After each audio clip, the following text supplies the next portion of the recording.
Criterio.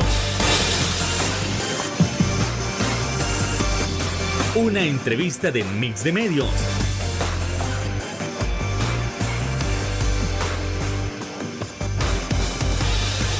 Que aborda frontalmente los problemas de El Salvador con los verdaderos protagonistas y plantea soluciones.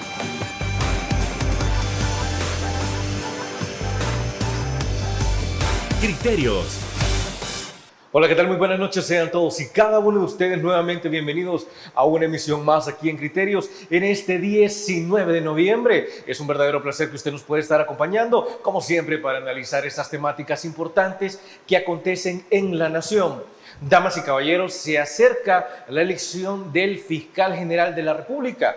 Para muchos, Rodolfo Delgado nuevamente será reelecto, pero ¿será que se llevará el debido proceso? ¿Será que hay otros candidatos más fuertes de lo que es Rodolfo Delgado? ¿Se le dará la confianza? Además, es necesario abordar, ya que estamos a poco más de un mes y 12 días para terminar el año, qué es lo que a nivel político nos deja este 2024. Bueno, eso y más lo estaremos abordando esta noche con nuestro invitado especial. Estamos hablando del abogado y analista político, sí, cómo no, Mauricio Maravilla. Mauricio, ¿qué tal? Buenas noches, encantado de tenerte otra vez por acá. Luis Fernando, buenas noches, gracias por la invitación y al equipo de producción también y a todas las personas que nos están viendo a través de la señal de Canal 8. Encantadísimo que nos acompañes, así que vamos entrando con ese primer punto, que es la elección del fiscal general de la República. A ver, nosotros estamos hablando y siempre se ha criticado que aquí lo que ha faltado siempre es el debido proceso, y si nos dicen, no, pero es que se ha llevado el debido proceso, pero usted no puede cómo comprobar que en efecto se ha llevado el debido proceso.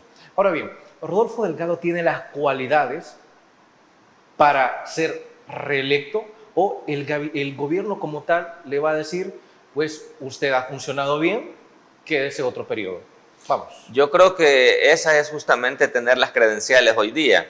Es decir, si para el Ejecutivo, que es el que domina la escena política del país, el fiscal, le es funcional, entonces cumple con las credenciales para ser reelecto en el cargo. Digo, no es lo ideal porque un cargo tan importante como el de fiscal general de la República debería tener al frente de la institución a una persona independiente, ¿no? Que ejerza lo que la Constitución y las leyes secundarias le ordenan, con total independencia, sin estar esperando que vengan directrices o mandatos de otros órganos de Estado, de otras instituciones del Estado. La Constitución habla de un principio de colaboración entre órganos de gobierno y digamos que toda la institucionalidad debería tener ese espíritu de colaboración con otros, pero eso no significa sumisión de una institución ante la otra, ¿no? Entonces yo creo que aquí podemos hablar de varias cosas. Podemos hablar de los perfiles de las personas que llegan a los cargos mediante elecciones de segundo grado y podemos hablar de los procesos que se utilizan para ello, ¿no? Acabamos de ver, por ejemplo, la elección de magistrados de Corte Suprema de Justicia. Y aquí hay algunos elementos a destacar. Por ejemplo, cuando se va a elegir magistrados de Corte Suprema de Justicia, hay un proceso en el que participan diferentes instituciones. La Federación de Asociaciones de Abogados, la FEDAES, es una de las que participa, el Consejo Nacional de la Judicatura. Entre los dos conforman una lista de 30 aspirantes. 15 cada uno. Exactamente, 15 que eligen los abogados a través de las elecciones que organiza la FEDAES y 15 que selecciona en un proceso mediante evaluaciones el CNJ. La lista final de 30 es remitida a la Asamblea Legislativa. En cada una de estas cosas pasaron aspectos interesantes. Por ejemplo, de 19,000 abogados aptos para ser electos, solo se inscribieron 20 abogados para participar en las elecciones. Eso te da una señal de la desconfianza y del descrédito que estos procesos tienen ante el gremio de abogados. De 19,000 solo se inscribieron 20. De más de 37,000 abogados aptos para ejercer el voto en las elecciones de la FEDAES, solamente participaron 3,622. Es como el 9.8% del total del padrón. Otra vez, lo que te indica es que los abogados no tienen confianza en este tipo de procesos. Eso queda en evidencia por los bajos niveles de participación. ¿No tienen confianza o tienen temor? Yo creo que se mezclan varias cosas. Además, siempre ha sido así, pero creo que ahora es más evidente que si no tienes el patrocinio, si no tienes el visto bueno de la fracción política dominante, o si no te crees capaz de hacer el lobby suficiente para obtener el apoyo de los diputados, entonces mejor desistes de participar. Yo creo que se mezclan varias cosas, ¿no? Hay una apatía que puede explicarse por la desconfianza en el proceso o porque tú no te sientes parte, digamos, o no te sientes en la capacidad de gestionar los lobbies necesarios para obtener los apoyos en la Asamblea. Lamentablemente funcionan con muchos tintes políticos estas elecciones. Entonces creo que se mezclan varias cosas. Luego en el Consejo Nacional de la Judicatura, cuando se van a elegir los 15, el Consejo Nacional de la Judicatura sí tiene un proceso más ordenado. Diseña entrevistas, establece un tiempo específico para cada aspirante. Se inscribieron 52 personas en este proceso. Al final solo participaron 48 porque 4 renunciaron. Y el CNJ definió un calendario de entrevistas, ¿no? Y esas entrevistas fueron públicas. Las entrevistas funcionaban con base en sobres cerrados que se le entregaban a los candidatos para que ellos eligieran, y del banco de preguntas ellos respondían, Pero etcétera. imagina que las preguntas siquiera han de ser de primer nivel y no como lo que se hablaba hace unos meses con respecto a los candidatos a magistrados, que incluso les preguntaron que qué significaba el derecho para ellos. Sí, hay preguntas de diferente tipo. Fíjate que el CNJ funciona con un manual de selección de magistrados. Y también se establecen algunas reglas en la ley del Consejo Nacional de la Judicatura y en el reglamento de la ley. Y ahí se intenta explorar la competencia y la moralidad de los candidatos con preguntas como con qué corriente jurídica se identifican, porque la Constitución habla de que en la Corte deben estar expresadas las diferentes corrientes del pensamiento jurídico, o cuáles serían sus iniciativas para lidiar con las cuestiones administrativas en la Corte, si conocen los principios del derecho administrativo, preguntas de este tipo, de diferente tipo, ¿no? Nosotros identificamos en un proceso en el que participé de veeduría a este proceso, identificamos alrededor de 35 o 40 preguntas interesantes que intentan explorar en el conocimiento de los aspirantes, pero ahí viene la pregunta fundamental. Aparte de las entrevistas, que son un criterio de evaluación, no se sabe cuáles fueron los otros parámetros que el CNJ utilizó para definir su lista de 15. Por ejemplo, el CNJ tiene que evaluar trayectoria, tiene que evaluar el papel que han cumplido estas personas, si han sido jueces o abogados en el libre ejercicio. Es decir, hay otros parámetros que el CNJ debe utilizar y no está claro cuáles fueron porque el CNJ no transparentó estos criterios, no transparentó los mecanismos de evaluación. Es lo normal, ¿no? Fíjate que es curioso porque hay un informe de Acción Ciudadana del 2021, del proceso en el 2021. Acción Ciudadana sí tuvo acceso a la información del CNJ. El CNJ sí compartió esta información. Y entonces sí se sabe, por lo menos para el proceso del 2021, cuáles fueron los criterios y los puntajes que obtuvo cada uno de los aspirantes. Eso ahora no se sabe. El CNJ en algunas solicitudes de información respondió que la información era inexistente o que no la podían brindar. Viste que te vas encontrando con todos estos procesos. Y luego cuando llega la Asamblea Legislativa, que dice todo este preámbulo para decirte que en las elecciones llamadas de segundo grado o elecciones indirectas, seguimos repitiendo los mismos vicios del pasado porque la normativa es muy laxa, la normativa que se utiliza es muy ambigua. El reglamento interior de la Asamblea Legislativa determina en 4 artículos el procedimiento.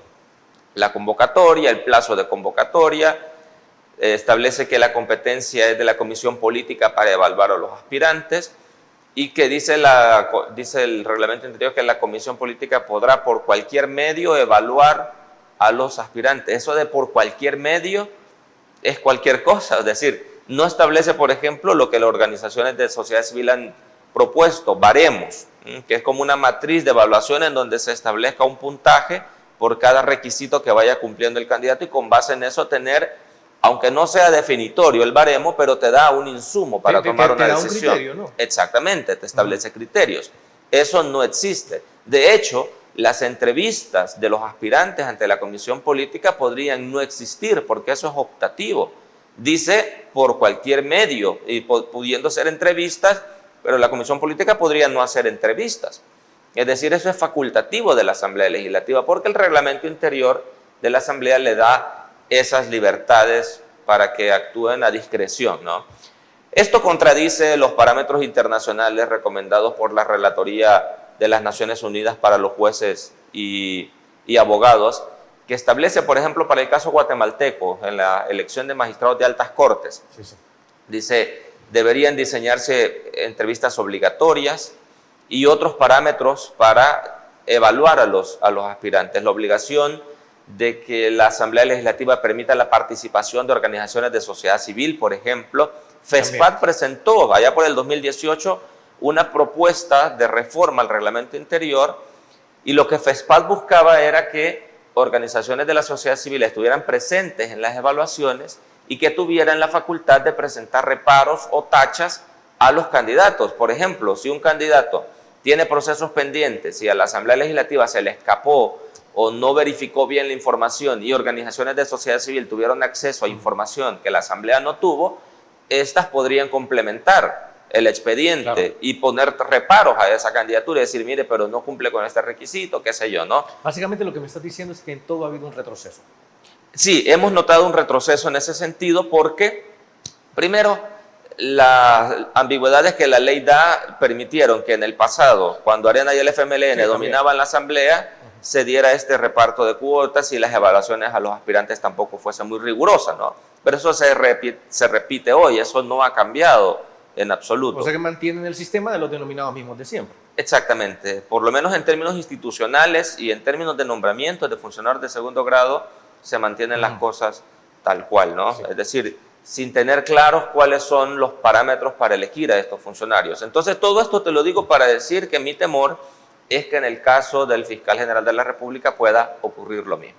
Bueno, y vamos a evaluar si en efecto es la persona adecuada para continuar en el cargo o el gobierno pues decidirá si sustituirlo o no. Pero eso tras la siguiente pausa comercial. Regresamos a Criterios.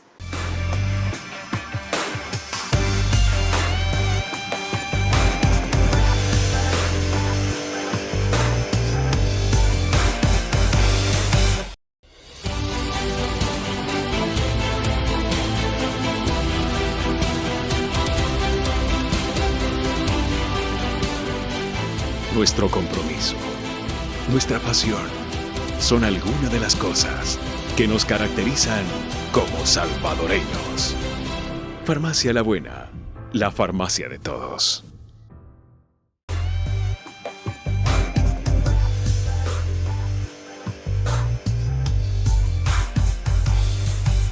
Nosotros podemos decir, Rodolfo Delgado ha cumplido con la justicia, le ha cumplido al pueblo, le ha cumplido al Ejecutivo. ¿Por dónde nos vamos? Sí, hay quienes dicen, fíjate, que el cargo de fiscal general de la República es el segundo puesto más importante después del presidente de la República. Y yo creo que tienen razón quienes argumentan esto porque el fiscal general de la República tiene la obligación constitucional de defender los intereses del Estado y de la sociedad y tiene el monopolio de la investigación.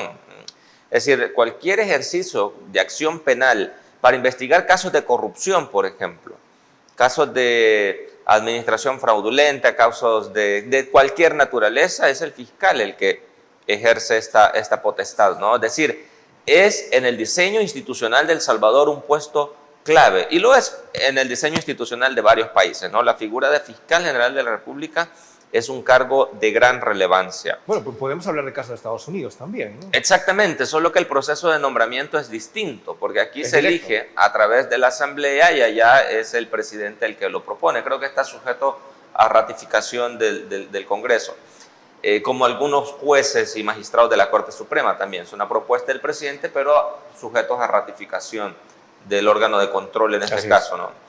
En el caso de El Salvador lo elige la Asamblea Legislativa, pero con la correlación de fuerzas actual y con el comportamiento que los diputados han mostrado de que no tienen mayor capacidad de contradecir las propuestas que vienen del gobierno, solamente dan trámite a las iniciativas que vienen y las votan, yo creo que que la pregunta que haces es Rodolfo Delgado, un perfil para que, o puede ser reelecto. Yo creo que sí, yo creo que dadas las condiciones institucionales del país y dado que está anulado el sistema de pesos y contrapesos en El Salvador, él puede seguir fungiendo en ese cargo, ¿no?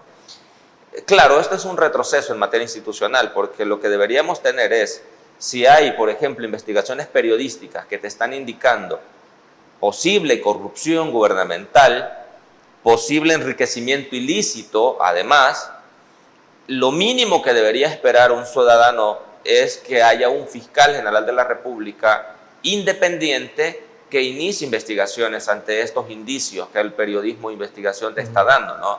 Aquí pueden decir el periodismo de Soros, el periodismo vendido, de los chayoteros, como quieran definirlo. Un clásico. Pero eso es muy bajo porque lo que haces es atacar al mensajero. Tú puedes decir y no cualquier atacar el mensaje, cosa. El contenido. Exactamente. Por muy mala que sea una persona, pero si te dice, mire, hoy no salió el sol, y tú vas a decir, sí, pero usted es malo, usted es ladrón, usted sí, pero yo no le estoy diciendo eso, le estoy diciendo que hoy no salió el sol. Sí, no le Entonces usted vaya a averiguar si no salió el sol, abra la puerta y vea si es cierto que el sol no ha salido o si salió. No ataque al mensajero. El mensaje que están dando las investigaciones periodísticas en materia de corrupción son muchas, y así ha sido en los últimos 5 años por lo menos. Las negociaciones del gobierno de Nayib Bukele con las pandillas son una cosa que estaba investigando la administración anterior en la Fiscalía y que el fiscal Delgado decidió archivar y decidió desarticular el grupo élite que estaba realizando estas investigaciones. En el caso Catedral, por ejemplo, ¿no? Las compras a sobreprecio durante la pandemia. Sí. ¿Cuántos casos se investigaron por el periodismo en donde se decía en la compra de ciertos insumos médicos, en la compra de equipo médico, en la compra de las canastas que se entregaron a la población?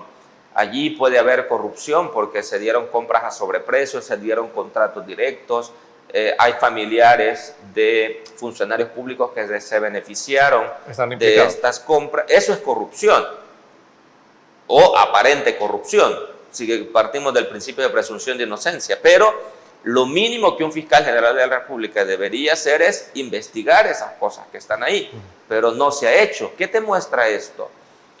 La falta de independencia de quien dirige hoy la Fiscalía General de la República. Es decir, él no tiene absoluta libertad para poder investigar lo que considere o lo que se denuncie. Bueno, es curioso esta cadena presidencial en donde él está sentado a la par del presidente y el presidente casi parece darle órdenes y le dice, investíguelos a todos ellos, ¿no? Eso ya te da una muestra de la dinámica institucional en la que estamos ahora, ¿no? Los poderes que están llamados a ser independientes y a cumplir sus funciones de manera independiente no lo están haciendo. Han renunciado a esa independencia que la Constitución demanda de sus cargos. Porque ¿qué es lo que viene a la vuelta? Si alguien comienza a actuar de manera independiente, y ha ocurrido con jueces, por ejemplo, que comienzan a actuar de manera independiente y rápidamente hay repercusiones, rápidamente hay represalias. Jueces que han tomado decisiones que no han gustado al oficialismo y que el siguiente día son trasladados de San Salvador a un pueblo del interior del país, ¿no? Sí. Como una especie de castigo, o lo bloquean en sus aspiraciones para ascender. Es decir, cualquier funcionario que en este momento intente ser independiente se encuentra con esas repercusiones. Entonces, esa dinámica institucional no te permite, digamos, ejercer por muchas capacidades que tengan, que es el otro gran debate aquí.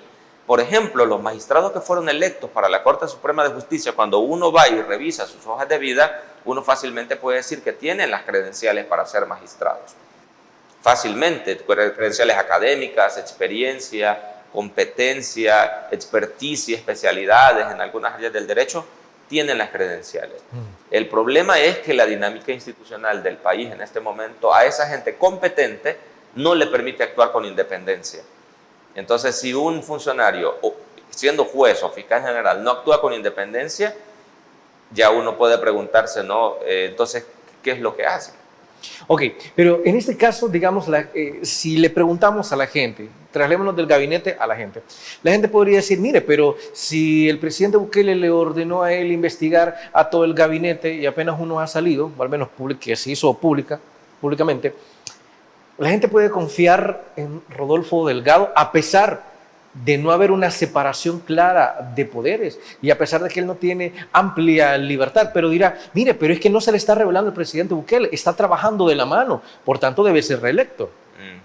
Sí, ahí hay una cuestión ya más, una lectura política, digamos, ¿no? De cuál es el efecto que causa el presidente Nayib Bukele, que tiene como un aura que cuando él decide respaldar a alguien o alejarlo, esa es casi una muerte política o un impulso político, ¿no? Es decir, él tiene esa capacidad de permear su ambiente y de que si él bendice a alguien, digamos, esta persona puede gozar del respaldo de la gente. Como lo que ha sucedido con el presidente Rodrigo Chávez en Costa Rica.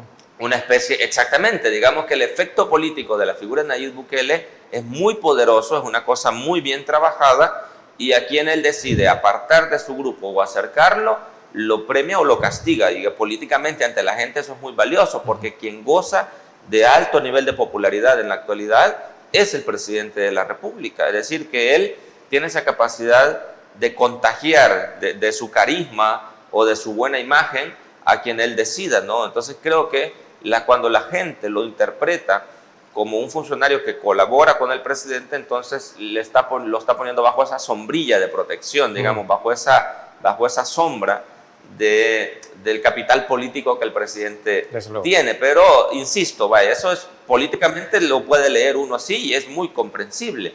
Pero yo más bien digo, a nivel institucional no es lo que debería estar pasando. Pero aquí entramos a otro problema. Esta es una conversación que a la gente no le interesa. Cuando se le ha consultado a la gente cuál es el interés que tiene en las elecciones de segundo grado, la gente no muestra ningún interés. La gente no parece percibir la importancia que tiene elegir jueces independientes, fiscales generales de la República independiente, magistrados del Tribunal Supremo Electoral independiente. ¿Hay del razones poder político para esa carencia de interés, Mauricio? Sí, yo creo que hay razones y no culpo a la gente. Yo creo que nuestra clase política, no la actual, sino la clase política del pasado, tiene mucha responsabilidad en esto. ¿Por qué? Porque mientras ellos hablaban de institucionalidad democrática, de fortalecer las instituciones, de gobernabilidad, mientras hablaban de todas estas cosas, estaban ocurriendo un montón de casos de corrupción, de compadrazgo, de amiguismo, de protección a los corruptos. Se estaban dando ese montón de cosas más. Y al mismo tiempo, mientras a la gente se le saturó con un discurso pro-democrático y pro-instituciones, la gente iba viendo cómo su calidad de vida disminuía. Se iba disminuyendo. Aquí el problema es este falso dilema, esta falsa dicotomía entre democracia o mejor calidad de vida, ¿no? Es como si la democracia es la encargada de garantizar niveles de vida, pero tú puedes tener, por ejemplo, modelos autoritarios que garantizan niveles de crecimiento económico acelerado. El caso de China, por ejemplo, no es un gobierno democrático, pero China ha sacado de la pobreza a millones y millones de personas en los últimos 30, 40 años. O el caso de estos famosos tigres asiáticos como Singapur, que es muy de frecuente mención por el podríamos gobierno. hablar incluso, no sé, de Medio Oriente, donde son muy comunes los sultanatos y pues nadie anda como con el discurso del fortalecimiento de la democracia. Sin embargo, el nivel de vida es bastante óptimo. Sí, entonces es esto, ¿no? La disparidad que hay entre un discurso democrático y si la gente no ve que ese discurso democrático se corresponda con una mejor calidad de vida, entonces no le importa esto, lo que le importa es mejorar su calidad de vida. Sí. Es un poco lo que ha pasado con el tema de seguridad. O sea, a la gente no le importa si el fiscal es independiente o no, si la corte es independiente o no, pero ha visto en el territorio una dinámica social diferente, de cosas que antes no podía hacer porque las pandillas estaban ahí presentes y hoy la gente puede salir a la calle. Puede decir, sí, mire, el tema económico no ha mejorado, pero a la gente ya en su diario vivir le ha cambiado la dinámica de vida. De hecho, Mauricio, he escuchado a gente que dice que la parte económica no le importa, así como no le importa si el presidente se queda 20, 30, 40 años, que lo esencial pues era la seguridad, ya lo económico, a pesar de que se arregló la seguridad, ya no le importa lo económico y así podemos seguir. Sí, hay muchos comportamientos sociales muy interesantes en la actualidad que creo que hay que ir estudiando con mucho cuidado, ¿no? Y creo que desde la sociología, desde el campo de las ciencias políticas, claro, del campo de la comunicación también es muy interesante ver cómo ciertos discursos permean en la gente. Recién conversaba con alguien sobre el tema de migración y hablábamos sobre cómo ya la gente, claro, no se está yendo del país por razones de seguridad, pero sí por cuestiones económicas. Recién salía un estudio de un organismo internacional que en la zona de Santa Ana le preguntaba a los jóvenes si tenían aspiraciones de emigrar, de irse del país. ¿Y cuál es la conversación de estos jóvenes o de la gente de nuestra edad hacia abajo? A la mínima oportunidad que tenga, yo me voy del país. Eso es lo que te dicen ahora, ¿no? Porque no ven que el país, a pesar de que tenga un clima de seguridad distinto, en términos económicos ofrezca algo. Gente que se está graduando de las universidades y la empleabilidad no ha crecido, ¿no? O gente que se gradúa de una universidad y no ejerce la carrera, sino que va a trabajar de lo que haya, de cualquier otra cosa. Entonces, hay como un divorcio entre todos estos discursos y lo que los datos te reflejan, ¿no? Totalmente. Y es así como nos vamos a ir a la siguiente pausa. No nos cambie, por favor. Regresamos en breve.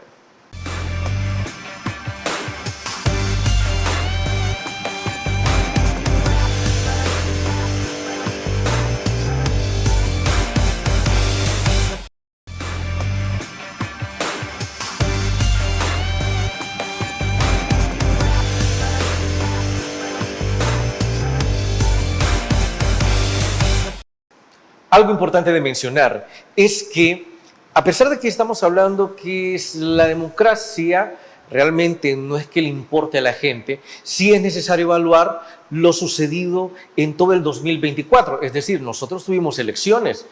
Y entonces algunos dirán, bueno, pero si tuvimos elecciones, esta es una representación de que sí hay democracia en el país. Se eligió al presidente, se eligió a la Asamblea Legislativa, se eligió cada uno de los nuevos alcaldes para los nuevos municipios. Entonces, siendo así, pues muchos dirán que la democracia se ha fortalecido. Pero es que la democracia solo es elegir representantes y eso es todo. Mauricio Maravilla, por favor. No, no es solo eso. Hay un politólogo argentino que ha desarrollado muy bien estas ideas y la denomina democracia delegativa. Es cuando la gente va, vota, delega ese poder en un representante y se desentiende completamente de la política porque dice, bueno, mi siguiente participación política será en la próxima elección. Todo lo dejo en manos de mis representantes. Pero la democracia exige modernamente no solo que hayan elecciones libres, competitivas, en igualdad de condiciones, con organismos electorales independientes, que todas esas cosas las podemos cuestionar de nuestro proceso electoral recién pasado. Yo, de hecho, estuve como observador electoral en un consorcio de observación electoral y detectamos varias fallas del proceso de elecciones. Y no podemos hablar de elecciones libres cuando a menos de un año se cambiaron las reglas electorales. Se redujeron el número de diputaciones, se redujo el número de municipios, se cambió la fórmula para asignar escaños en la Asamblea Legislativa, lo cual impactó radicalmente en la participación de partidos de oposición en la Asamblea, porque con las reglas que existían antes, los partidos de oposición hubiesen tenido una mayor representación en la Asamblea por la cantidad de votos que obtuvieron, pero como yo creo que hay gente muy habilidosa dentro del gobierno, cambiando las reglas del juego, modificando las leyes con intenciones de este tipo. Es decir, con las reglas anteriores, la dinámica de composición de la Asamblea fuese diferente, pero como cambiaron las reglas, se quedaron proporcionalmente con más diputados de los que les correspondía por los votos obtenidos.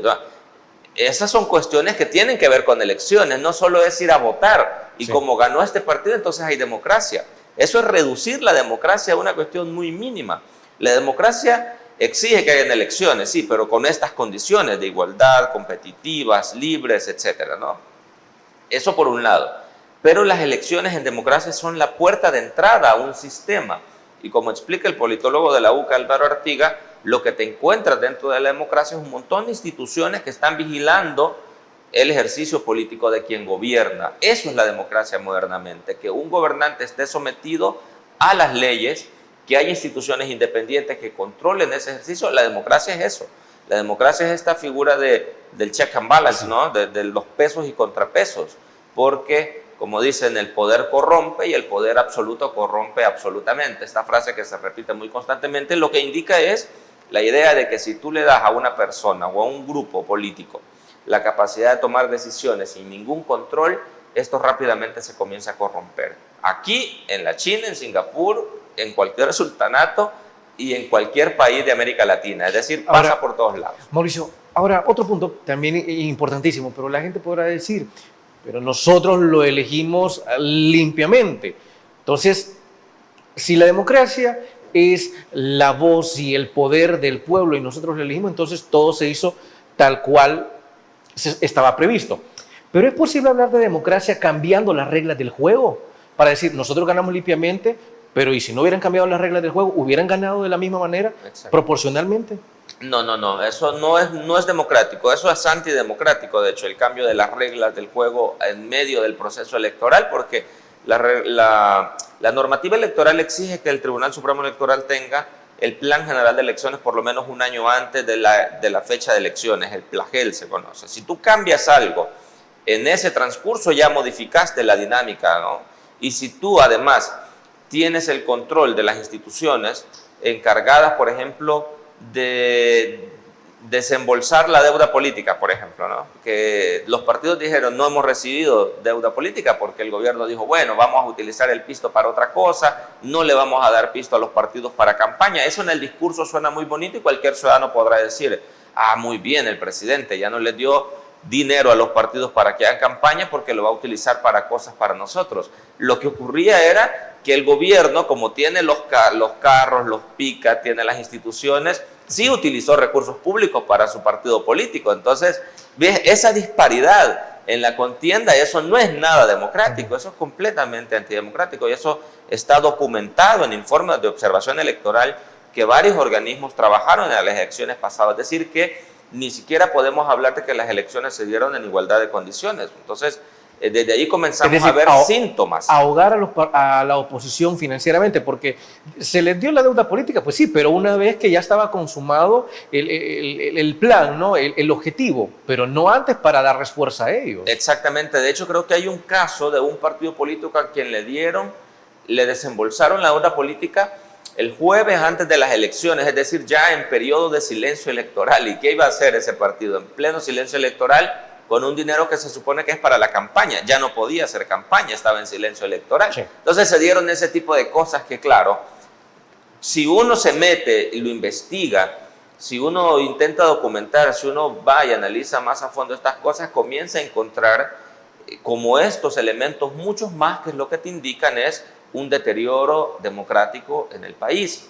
Pero nuevamente, no es una conversación que interese mucho a la gente, sí, y estoy claro de eso, pero sí creo que es un debate que no deberíamos perder de vista, porque no sea popular no significa que no se deba hablar. Que no sea importante, exactamente. Claro. Ahora, también otra situación, fue importante en el 2024 haber realizado 2 elecciones, ¿no era mejor haber hecho una sola por aquello de tratar de ahorrar ciertos recursos?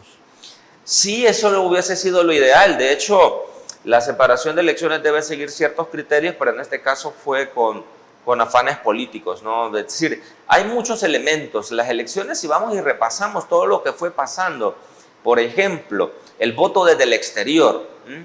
El voto desde el exterior se aprueba por la Asamblea Legislativa con ciertas reglas.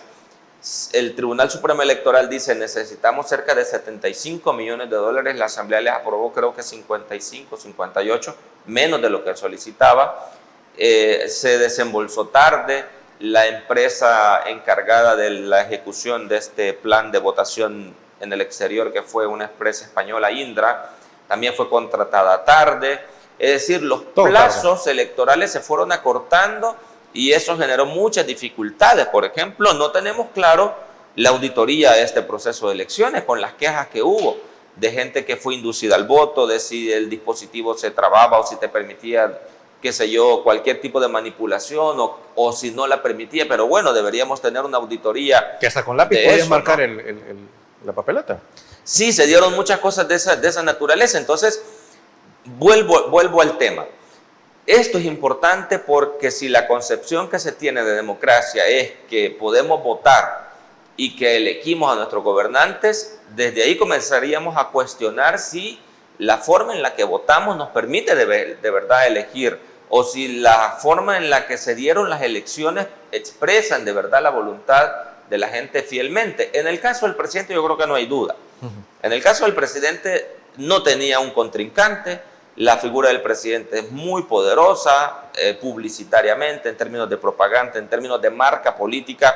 Él está muy consolidado y es evidente que no había quien le compitiera al presidente de la República, pero no era lo mismo en la Asamblea y en los consejos municipales. Desde luego. Y es que a nivel de proyección internacional, ¿cómo estuvo este 2024? El Salvador se siguió consolidando como un país que trata de emerger, o al menos en la subregión, se consolidó como un estado que realmente está haciendo cambios increíbles, cambios sorprendentes, ¿o es que se le sigue reprochando algo? Esto tras la pausa comercial.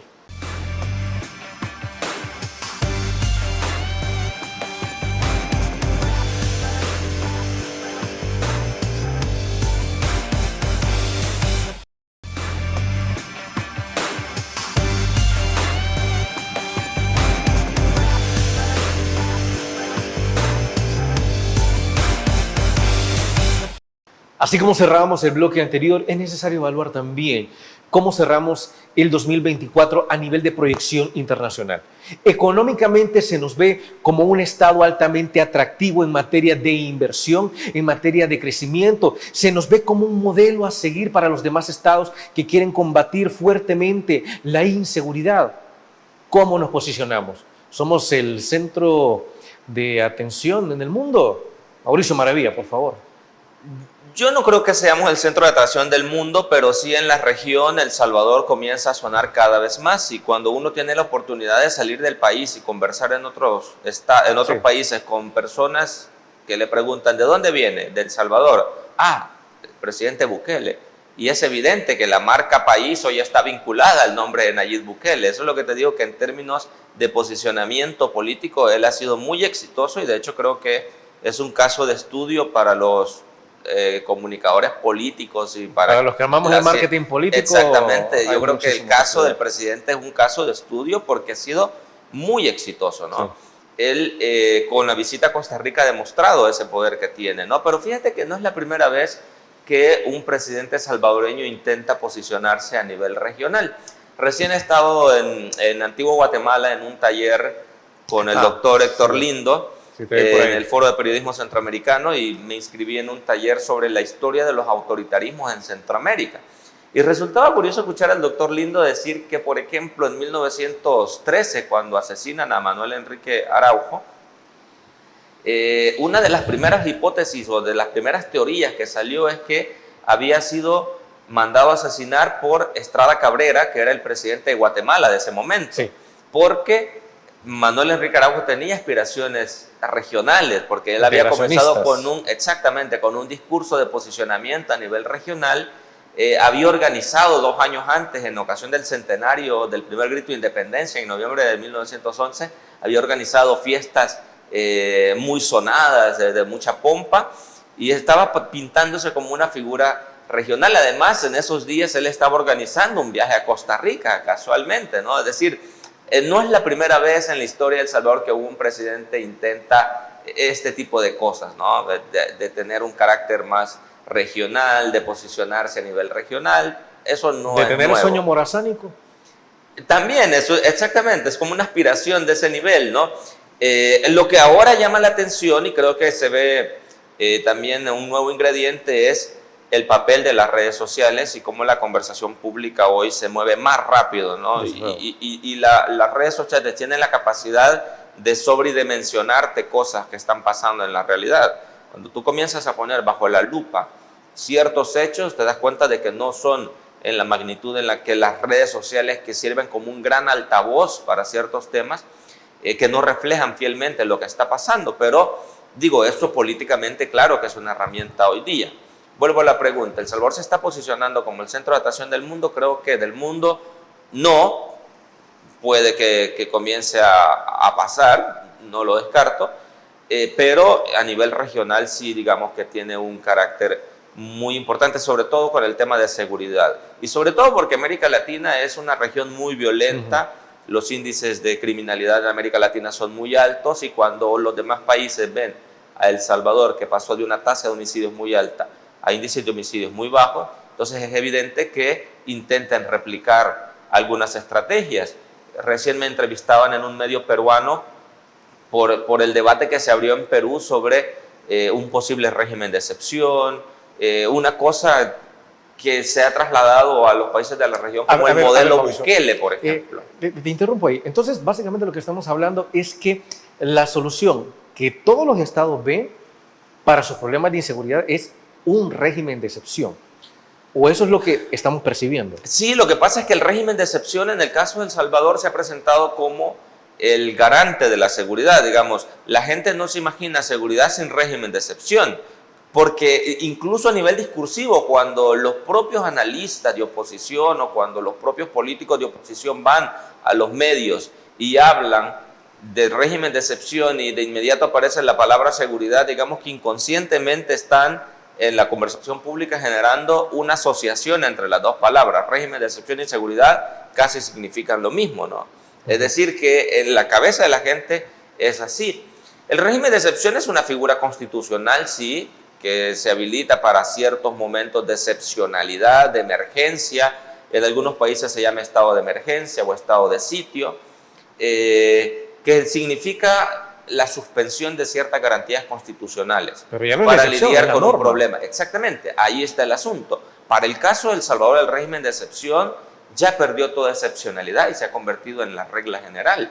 La suspensión de garantías constitucionales lleva más de 2 años y medio ya de vigencia, es decir, no tiene ningún carácter excepcional. Pero ¿sabes otra cosa muy grave? Que creo que los demás países deberían tomarlo en cuenta. Es que el régimen de excepción podría dejar de estar vigente hoy día en El Salvador, sí, podrían ya no prorrogar el régimen de excepción, pero todas las reformas que han hecho en materia penal, procesal penal, crimen organizado, ley especial de intervención de las telecomunicaciones, todos los decretos que han impactado la independencia judicial, todos esos cambios normativos dejan casi el mismo estado de cosas como que estuviéramos en régimen de excepción. Casi hay un régimen de excepción de facto ya. Es decir, sí, hay un cambio normativo tan profundo en El Salvador que han sido muy hábiles en irlo progresivamente aplicando. Insisto en la idea, de tal manera que si el régimen de excepción hoy deja de estar vigente, estos cambios normativos casi dejan el mismo estado de cosas, ¿no? A excepción de la detención administrativa, que volvería a ser de 3 días, pero de ahí los comportamientos institucionales casi quedan de la misma manera como si estuviéramos en régimen de excepción. Eso es muy grave, eso es muy grave, y yo no creo que otros países quieran replicar un modelo tan punitivo como este, porque esto lo que premia es, desde el punto de vista de las ciencias penales, un eficientismo penal, se llama, es decir, que tú intentas meter a la cárcel y condenar a la mayor cantidad de gente posible y traducir eso como si eso fuese justicia, y eso no es justicia, porque lo que has hecho es modificar las reglas de los juicios.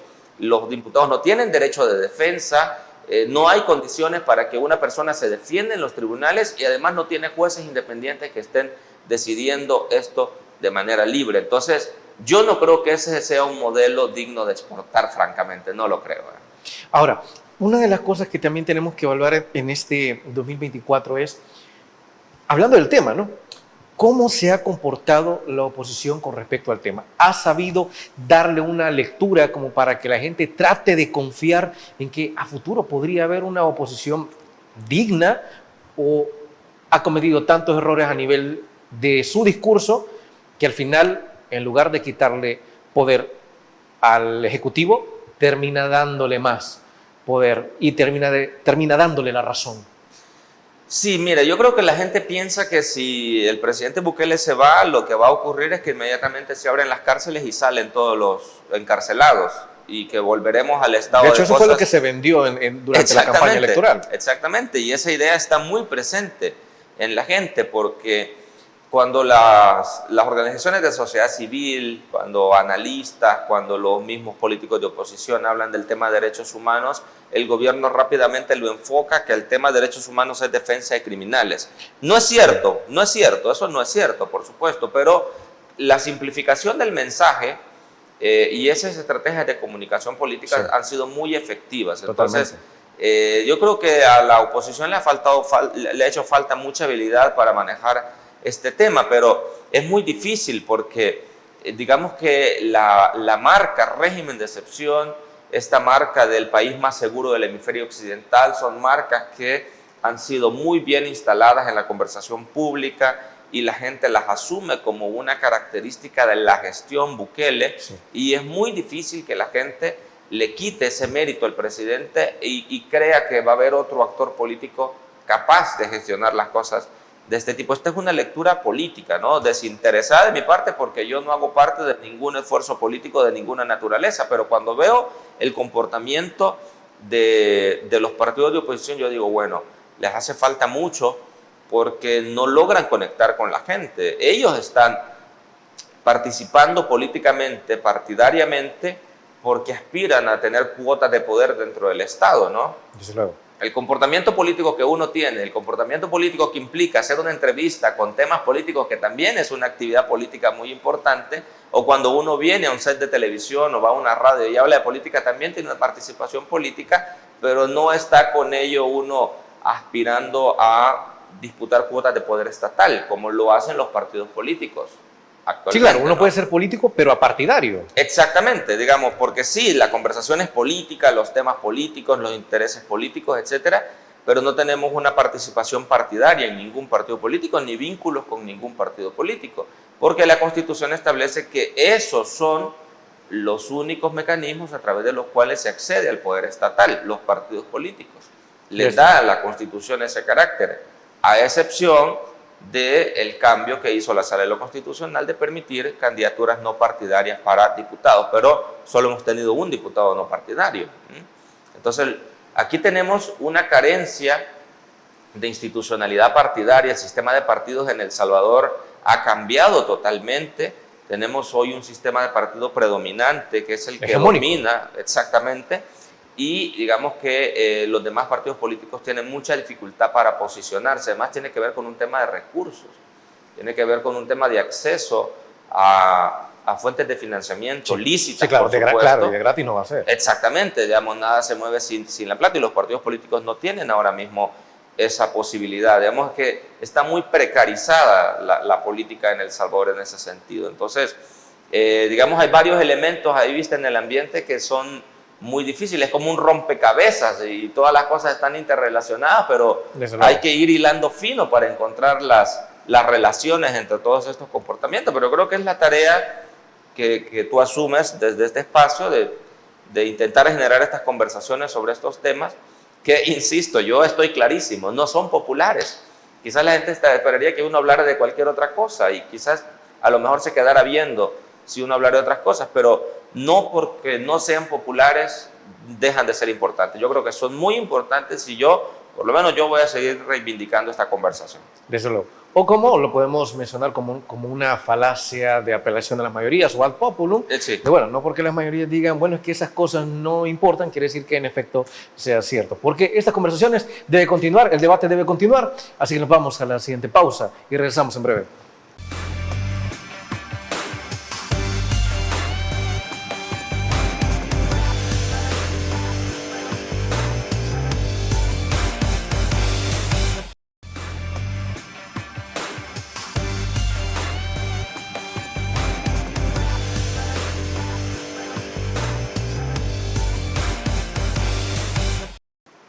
A fin de cuentas, 2024 está terminando.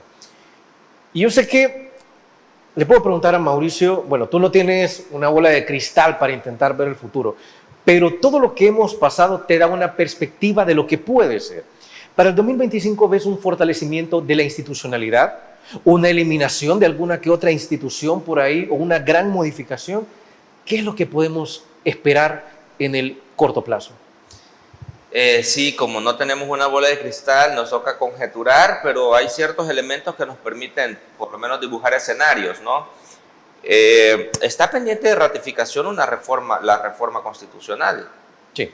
que habilitaría las demás reformas sin necesidad de que una siguiente legislatura la ratifique. De eso está pendiente todavía. Si eso se logra, se abre la puerta para que se pueda cambiar cualquier cosa en cualquier momento, ¿no? Eso es un escenario que está planteado ahí. Pero ha sido muy curioso porque el oficialismo no ha necesitado de reformas constitucionales para ir cambiando muchas cosas a nivel estatal, digamos, de composición de la administración pública. Han cambiado muchas cosas, a nivel normativo han cambiado muchas cosas también, y no han necesitado reformas constitucionales porque saben que ninguna de estas cosas va a ser sometida a control constitucional en la sala de lo constitucional. No es como que una fuerza realmente se los pueda cuestionar o los pueda detener tampoco. Exactamente, entonces digamos que a nivel normativo institucional pueden pasar muchas cosas y saben que no van a encontrar un freno o un reparo en la sala de lo constitucional, ¿no? Eso por un lado. Luego, desde el punto de vista social, yo sí creo que se van acumulando muchos descontentos en la sociedad. Hay muchos sectores que van acumulando descontentos y uno no sabe nunca cómo van a desencadenar estas cosas, si en el mediano, largo plazo, a corto plazo. ¿A esos sectores ya no les puedes llegar con el argumento de la seguridad? No, ya no. Porque aquí comienzas a encontrarte, por ejemplo, con el que para el proyecto de presupuesto del próximo año se ha decidido recortar a salud y educación 91 millones y 31 millones de dólares, y a medio ambiente, a cultura, diferentes sectores, ¿no? Eso va a tener un impacto en la vida de la gente y los descontentos se van a ir acrecentando. Además, los despidos en la administración pública también. Hay una cantidad de gente que está con el temor de que en cualquier momento cesan su plaza y pierde el empleo, y ahí hay grupos familiares que dependen de estas personas. Sí. Se van acumulando descontentos, ¿no? Y así puedes ir sumando diferentes sectores, los sectores que están siendo desplazados de la costa, de lugares en donde se pretende construir proyectos de infraestructura de gran escala, o en el centro de San Salvador, donde, digamos, el grupo cercano al presidente se está adueñando de la zona. Todas esas cosas se van acumulando y de repente la gente se da cuenta de que no son los únicos descontentos, de que hay más ahí. Y eso puede ser una cuestión social muy interesante que tal vez en los próximos años comencemos a ver si va tomando alguna forma, alguna expresión distinta. No se sabe por dónde pueden ir todas estas cosas, pero creo que una idea que me quedó hace poco conversando en Antigua Guatemala con amigas y amigos allá estudiando la historia de los autoritarismos en Centroamérica es que estamos como en 1939, ¿no? Ya para 1939 en El Salvador se iban acumulando muchos descontentos. Hay un cambio de constitución, Martínez se intenta reelegir, se reelige, pero los descontentos cada vez son más profundos, al punto de que 5 años después, en 1944, se da la huelga de brazos caídos, y parece que es una entrevista que Martínez dio a un medio guatemalteco cuando se va exiliado, y dice, bueno, tuve que salir del gobierno porque ya no había a quién disparar, es decir, el ejército ya no sabía a quién dispararle porque ya todo el mundo estaba en contra, ¿no? Entonces, pero son procesos de acumulación, procesos históricos de acumulación de descontentos que, digo, bueno, en algo pueden desencadenar más adelante, no se sabe en qué, pero son escenarios que están planteados ahí. Mauricio Maravilla, ha sido un placer tenerte acá con nosotros, se nos ha terminado el tiempo y como siempre nos vamos a agradecerte por habernos dado ese análisis y esa gama de criterios con respecto a lo que puede ser la elección del fiscal general, que probablemente será nuevamente Rodolfo Delgado, y sobre qué es lo que vivimos en este 2024 a nivel político e institucional. Bueno, a la orden, Luis Fernando, y gracias por la invitación.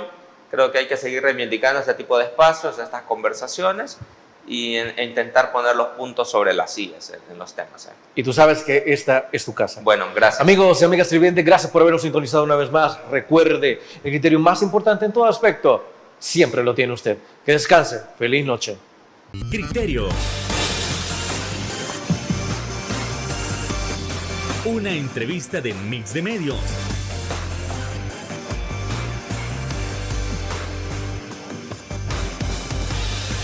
que aborda frontalmente los problemas de El Salvador con los verdaderos protagonistas y plantea soluciones.